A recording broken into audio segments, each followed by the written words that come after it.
Interest rates are down. The Bank of Canada has been cutting. Everyone keeps saying the same thing. Lower rates will bring back buyers. That is not what is happening. The average home in Toronto costs just over $1 million.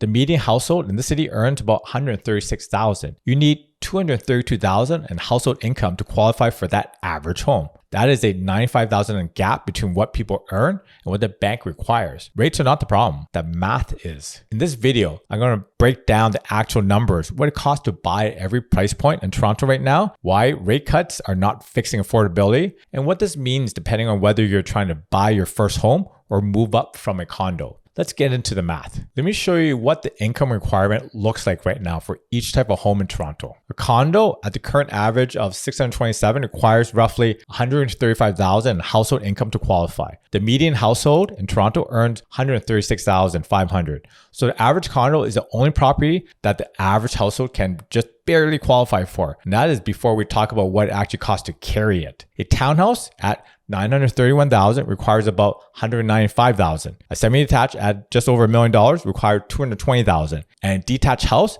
at $1.33 million requires $275,000. The median household in Toronto falls short by about $58,000 for a townhouse, by $83,000 for a semi, and by $138,000 for a detached home. These are not edge cases. This is the middle of the market compared to the middle of the income distribution. Most households in Toronto do not qualify for most homes in Toronto. And here's why lower rates are not going to solve this problem. The Bank of Canada's policy rate is at 2.25 right now. 5-year fixed mortgages are around 3.84. Those are the lowest rates since the summer of 2022. But the stress test has not changed. To qualify for a mortgage, you still have to prove you can handle payments of 5.25 or your contract rate plus 2%, whichever is higher. If your contract rate is 3.84, you qualify at 5.84. So the rate you pay each month has come down, but the income you need to qualify has barely moved. The stress test is the gatekeeper and has not budged. A buyer who couldn't qualify at rates 6 months ago is not suddenly qualified today. The monthly payment is lower, but the bar to get the mortgage in the first place is almost the same. Let me show you what these homes actually cost per month once you factor everything in. A $627,000 condo with a minimum down payment at a 4% fixed rate costs you about $28,000 a month on the mortgage. Add in about $370 for property taxes, $650 for condo maintenance fees, $100 for insurance. You're at about $3,920 a month. That is 34% of the median income's pre-tax income going to just one property. Before food, before transportation, before childcare. A semi-detached at roughly $1 million costs about $5,425 a month. That's 48% of the median household income. Nearly half of your gross pays goes to the house. A detached home at $1.33 million is just shy of $7,000 a month. That's 61% of the median income.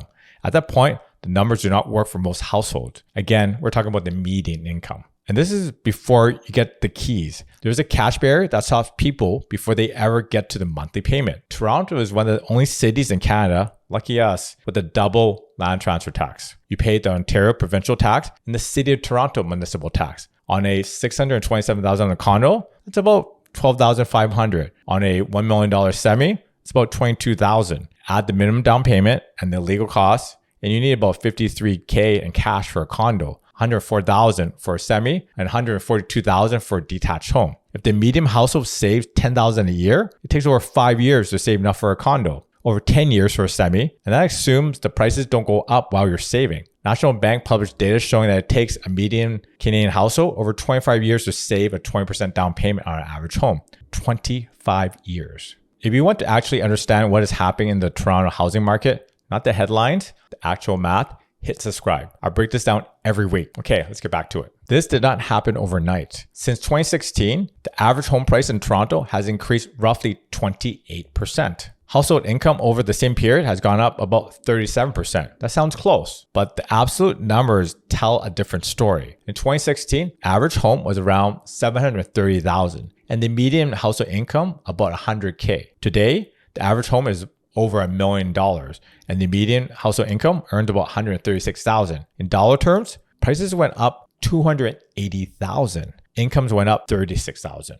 The gap widened by nearly $250,000 in 10 years. And keep in mind, 2026 prices are down from the 2022 peak. At the peak, the average Toronto home hit 1.3 mil. Prices have fallen 7% from there, and affordability is still this stretched. Let me talk directly to the three groups I see every day in this market who are stuck. If you're renting in Toronto and trying to buy your first home, the math has never been harder. Average rent on a one-bedroom condo is about $2,000 a month. If you're saving $500 a month towards a down payment, you're putting away $6,000 a year. You need $53,000 in cash to buy a condo. That's almost 9 years of saving, assuming rent doesn't go up, which it will. And if you get there, the condo you can afford at $627,000 comes with a $650 a month maintenance fee that builds zero equity. Your monthly cost is about $4,000. That is double what you're paying in rent. First-time buyers are not priced out because they lack discipline. They are priced out because the math does not work at current prices, even with lower rates. If you own a condo or even a condo townhouse and you're trying to move up to a house, the numbers have gotten worse, not better. Condo values are down 8.9% year over year. If you bought a condo for $650,000 a few years ago, it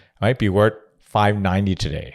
Your equity has dropped. At the same time, the semi-detached you're trying to buy is still sitting at about $1 million. Semi-supply is tight. Prices have held. So the gap between what you can sell your condo for and what you need to buy a house has widened. You need more cash. You need more income. And the stress test still qualifies you at 5.25%. This is a group I work with a lot. And what I see is people who did everything right.